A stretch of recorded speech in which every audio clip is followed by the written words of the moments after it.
অবৈধভাবে ভারতে অনুপ্রবেশের চেষ্টাকালে ৫ জন বাংলাদেশিকে আটক করেছে ৫৬ বিজিবি। রবিবার রাত ১১টা ৫৫ মিনিটের সময় বোদা উপজেলার বড়শশী ইউনিয়নের কাজীপাড়া সীমান্ত এলাকা দিয়ে ভারতে অনুপ্রবেশের চেষ্টাকালে গোপন সংবাদের ভিত্তিতে উক্ত এলাকায় অভিযান চালিয়ে তাদের আটক করা হয়।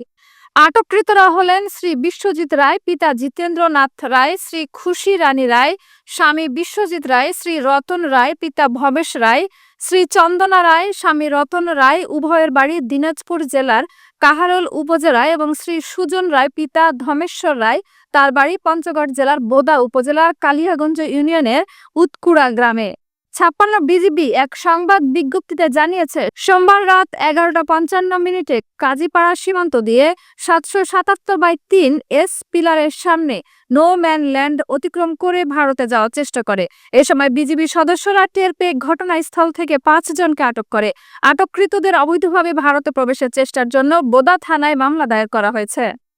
বোদা থানার ভারপ্রাপ্ত কর্মকর্তা মোহাম্মদ রেজওয়ানুল হক জানান, গত রাতে ৫৬ বিজিবি নীলফামারীর দায়িত্বে থাকা কাজীপাড়া বিজিবি সদস্যরা বাংলাদেশ ও ভারতের নো ম্যান ল্যান্ডের আশেপাশে টহল দেওয়ার সময় অবৈধভাবে ভারতে প্রবেশ করছেন অনেকে। এমন সংবাদের ভিত্তিতে এসব নারী পুরুষকে আটক করা হয়। আজ তাদের বোদায় নিয়ে আসলে ৫৬ বিজিবির সুবেদার AKM আলী আজাদ বাদী হয়ে অবৈধভাবে প্রবেশের দায়ে মামলা দায়ের করেন। মামলা রুজুর পর আসামিদের আদালতে সোপর্দ করা হয়। আজকে এই যে ২০ তারিখ সকালবেলা আমাদের যে সীমান্তরক্ষী বাহিনী বিজিবি ওনারা বড়শশী কাজীপাড়া ওনাদের যে বিওপি ক্যাম্প আছে, এই ক্যাম্পে ওনাদের টহল চলাকালীন সময় ওনারা ৫ জন ব্যক্তিকে আটক করে।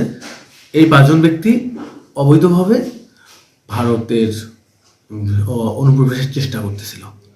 আমাদের সীমান্তরক্ষী বাহিনী তখন তাদেরকে আটক করে এবং আটক করে আমাদের কাছে এই জাহাজ সহায়তা থেকে সোপর্দ করলে আমরা নিয়মিতভাবে মামলা রুজু করি এবং আমরা আসামিকে কোর্টে প্রেরণ করি।